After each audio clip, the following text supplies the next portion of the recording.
empowers democracy because it does enable that transparency, and it does enable a greater access to information. However, it can't, governments, I think, need to be careful that it doesn't obfuscate.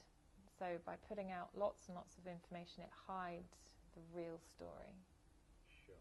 So I think that there's one of the things that you can do by putting out lots but actually meaningless or not very much valuable data is you can be saying on one hand, oh look, we've put out all this data, we must be transparent, where actually they haven't put out perhaps key data sets that would give that data more meaning, or perhaps would also are much more valuable in their own right. So I think there's a balance between the two. But for me, if I look at, again, 10, 12 years ago, it was much, much harder for me to find out what the government was doing than it is today. So it has progressed, but I think it's then goes back to us as individuals and as the citizens. It's what would we like to do with that information, and how would we like to hold the government to account? How do we like things to change, and how are we?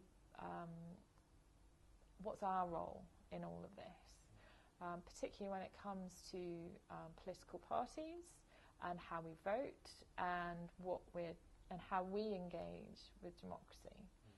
So I think there's a great temptation to see this release of data as democracy in its own right, but it's the use of it that enables greater democracy, not just putting data out there. Sure. I'd like to put the emphasis back onto individuals, really, and what is it that we would like to see, and how is it that we can.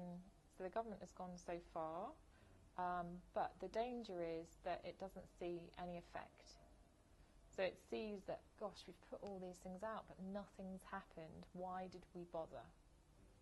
And so I think there's some responsibility on citizens and groups who have some of the skills that they can bring to bear on the work that the government has done so far. So there's a responsibility there. There's a responsibility on us to enable people to have the right skills to be able to do that, and also the interest. And responsibilities on lots of organisations to make sure that the work that has been done so far doesn't go to waste, but also to ensure that those really valuable data sets do get released.